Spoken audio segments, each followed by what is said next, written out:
Bonsoir, vous écoutez Modeste Schwartz, les post-occidentaux parlent aux post-occidentaux.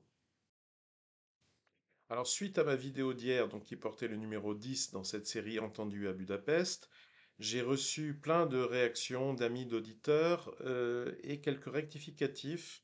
Alors, c'est vrai que j'avais pas étudié à fond le dossier. Ces questions d'énergie en général, ça me passionne pas.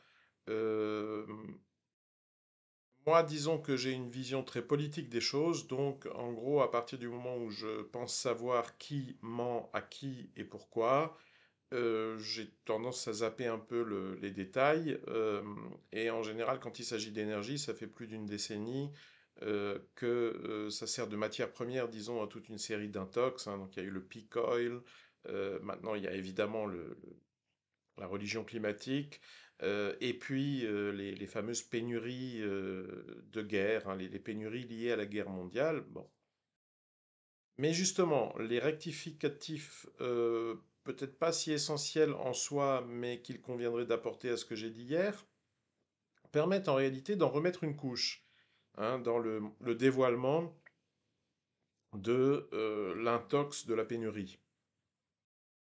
Qui m'amène donc à faire ce petit complément donc qui portera le numéro 10B ou 10 bis.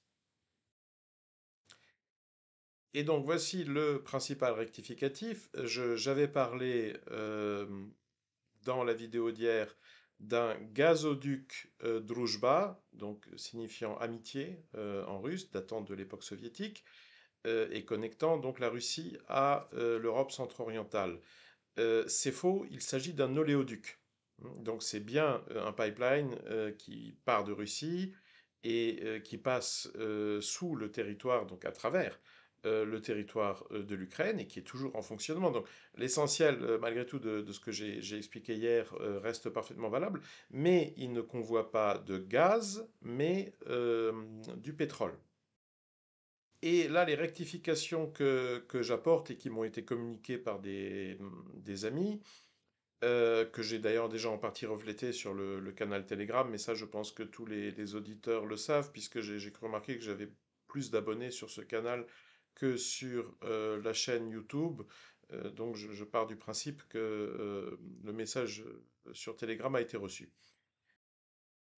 Or, ce rectificatif, disais-je, m'a non seulement été adressé à moi par des amis dans des messages privés, etc., mais à vrai dire, je l'ai ensuite entendu bah, tout simplement, euh, entre guillemets, à la télé, alors que je suivais sur Internet, mais il s'agit bien d'un poste de télé privé, mais proche du régime Fidesz en Hongrie. Il s'agit de la chaîne Hír TV, que je n'ai pas encore présentée ici, un autre jour peut-être je la présenterai, et qui donnait donc hier la parole à Anton Bendarjevski, qui est un magyaro-ukrainien, qui est un peu le monsieur Ukraine, on va dire, du gouvernement hongrois. Il n'appartient pas en ce moment au gouvernement, son affiliation officielle est dans des structures de type fondation, recherche, etc. Mais on le sait très très proche du gouvernement, et donc quand il s'exprime, disons qu'on a le, le message, là on sait ce que le gouvernement hongrois entend communiquer vers sa population, sans pour autant sans pour autant avoir à assumer ces messages comme une position officielle, hein, comme s'ils étaient relayés, signés par un ministre, un secrétaire d'État. Et Ben Darjevski, donc, hier sur Hir TV, mettait très très précisément les points sur les i, en soulignant notamment le fait que non seulement cette énergie, donc il s'agit bien de pétrole, hein, et non de gaz comme je l'avais cru jusque-là, euh, cette énergie russe passe bien à travers l'Ukraine, moyennant d'ailleurs le paiement de droits de passage, et ce depuis sans interruption, hein, avant comme après le début de l'opération militaire spéciale, et encore jusqu'au moment où je parle. Cette énergie donc traverse le territoire ukrainien, atteint l'Europe centre-orientale, l'est de l'Union européenne, Et là, détail qui, moi, m'avait jusque-là échappé et que souligne justement Anton Bendajewski donc, sur cette télévision très écoutée, proche du gouvernement hongrois, une partie de ce pétrole est alors raffinée dans ces pays de l'Est de l'Union européenne, Pologne, Hongrie, Slovaquie, et renvoyée en Ukraine. Étant donné que l'Ukraine, d'une part, s'interdit euh, tout en le faisant, hein. Il y a eu un scandale auquel j'avais d'ailleurs consacré une brève dans le Courrier des stratèges, je mettrai le lien en description. Mais officiellement, l'Ukraine s'interdit donc d'acheter de l'énergie à son ennemi, la Russie, mais ne peut, à vrai dire, techniquement pas y renoncer. Et elle a dû, en revanche, suite à notamment des destructions de capacités industrielles, des destructions de raffineries, renoncer à assurer la raffinerie.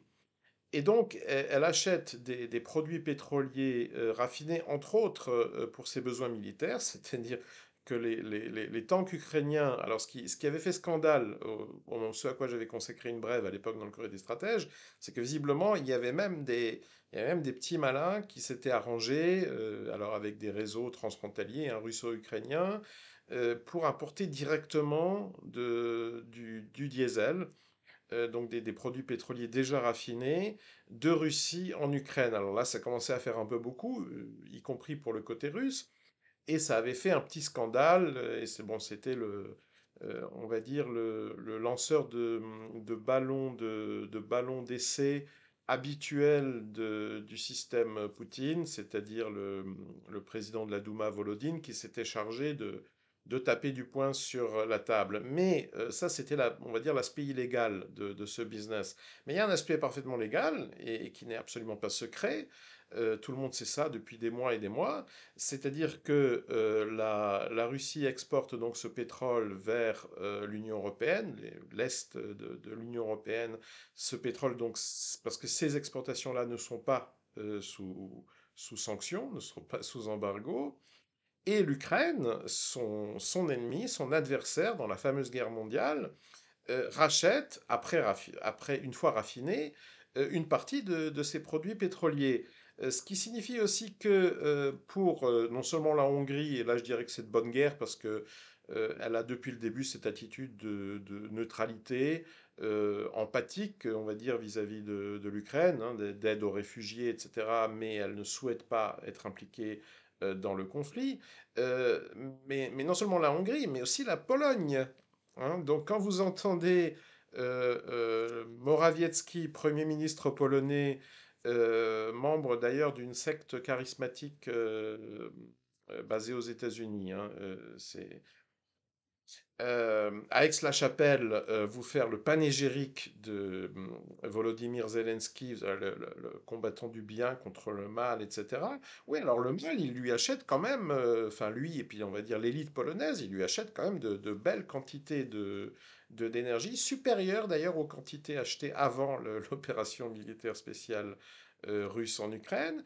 Et raffine, revend, commerce, etc. La Pologne fait d'excellentes affaires, hein, euh, dans et grâce à sa guerre du bien contre le mal. Voilà, alors ces précisions faites, une dernière réflexion sur le fait que les Hongrois, le pouvoir hongrois, de toute évidence, ait décidé de communiquer sur ce thème, puisque en fait la remarque que je commentais dans la vidéo précédente de Georg Spöttler aurait pu être quelque chose d'assez marginal. Après tout, Georg Spöttler a à sa disposition une grande variété de sources, il lit un certain nombre de langues. Et il procède, c'est son métier depuis un certain temps, à des revues de presse, à une veille, disons, systématique de la presse. Mais à vrai dire, ça n'est pas lui qui a lancé le thème. Et en voyant Anton Bendarjevski s'exprimer là-dessus, j'ai compris qu'il s'agissait bien d'une thématisation qui avait été décidée euh, en haut lieu, que le pouvoir hongrois a décidé de communiquer sur cette question donc du pipeline Druzhba. Or, que nous dit Anton Berdajevski? Que dit-il fondamentalement au public hongrois, aux électeurs du Fidesz?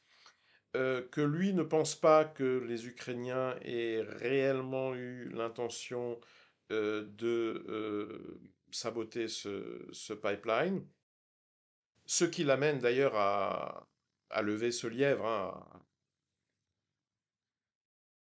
à balancer cette histoire donc de revente de l'énergie russe raffinée à l'Ukraine, hein, et des tanks ukrainiens qui fonctionnent bien avec du diesel russe, alors parfois raffiné carrément en Russie, parfois en Pologne ou en Hongrie, mais du diesel russe.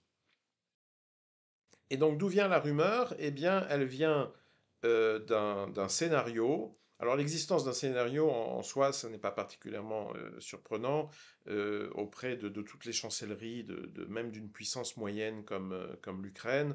Il y a des gens qui sont payés à ça, hein, en permanence, à prévoir, à rédiger des scénarios d'action, hein, politique et militaire, pas des scénarios de théâtre, quoique avec Zelensky, peut-être que ça a évolué. Bon, donc il existait, ça, en soi ça n'est pas très surprenant, il existait un scénario incluant, donc pour punir la Hongrie et faire pression sur la Hongrie, le sabotage de ce pipeline. Or, ce scénario, la divulgation de ce scénario est le fait des Américains, hein. C'est notamment un dossier récent, apparemment du Washington Post, qui a révélé l'existence d'une telle éventualité. Et donc, pourquoi cette réaction un peu épidermique, ou du moins qui n'hésite pas à se montrer épidermique, du pouvoir hongrois? Alors, on peut penser à un réel coup de panique, parce que c'est vrai que c'est une éventualité qui est assez angoissante, que le sabotage de Druzhba aurait des conséquences économiques relativement graves pour pas seulement la Hongrie, d'ailleurs, plusieurs pays donc de l'Est de l'Union européenne. Ça a dû jouer, mais ce que le pouvoir hongrois, par la voix de Bendarjevski, a aussi décidé de révéler, de rendre public, c'est que de son point de vue, les divulgations du Washington Post s'inscrivent dans une stratégie de mise sous pression de Budapest, donc par Washington, en vue de l'obliger à des négociations. C'est maintenant un secret de polichinelle que des négociations discrètes, pas encore officielles, ont d'ailleurs lieu entre Budapest et Kiev, qui en gros consisterait à obtenir donc du régime de Viktor Orban un alignement au moins relatif sur les positions du mainstream européen dans la question ukrainienne, en échange de concessions du côté ukrainien, notamment en faveur de la minorité ethnique hongroise présente sur le sol ukrainien.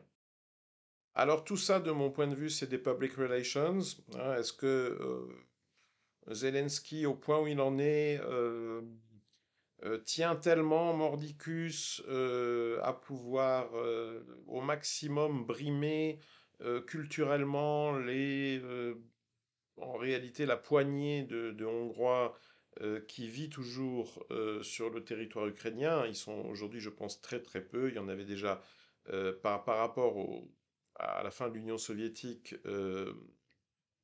Lors de mon dernier passage en Transcarpathie, je pense que la moitié, pour faire simple, avait déjà dû disparaître, soit en Hongrie, soit en Europe occidentale, etc. Et évidemment, avec le déclenchement du conflit de l'opération militaire spéciale, ça n'a pas dû s'arranger.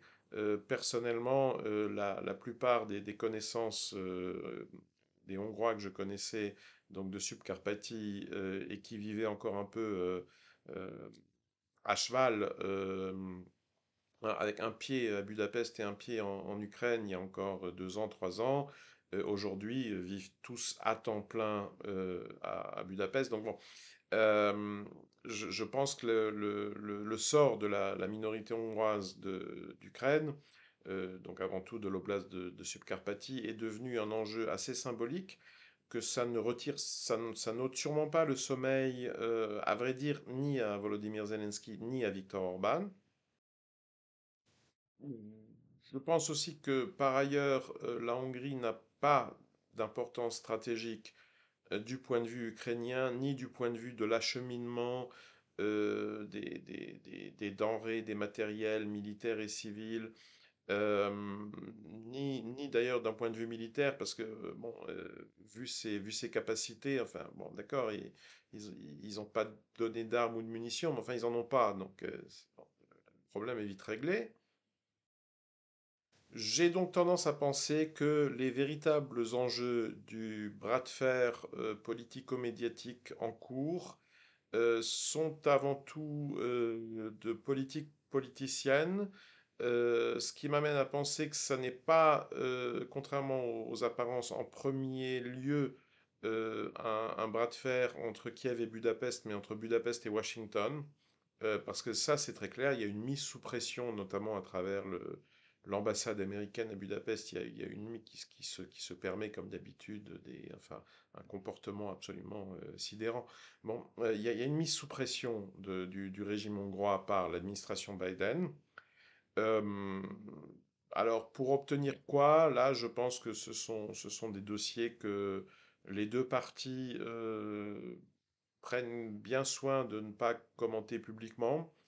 Je pense qu'il y a des affaires en fait beaucoup plus sérieuses à la clé.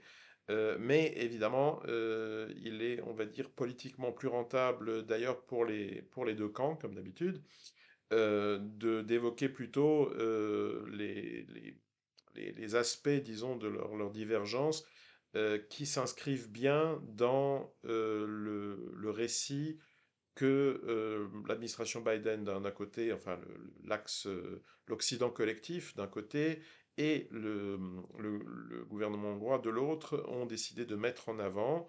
Hein, donc le gouvernement hongrois avec sa rhétorique du camp de la paix, donc contre le jusqu'au-boutisme du régime Zelensky, et l'Occident collectif, avec sa rhétorique que je ne vous présente même pas, vous pouvez vous mettre à jour à tout moment, il suffit de zapper sur, à vrai dire, n'importe quelle chaîne de télévision francophone. Voilà, circuler, il n'y a rien à voir.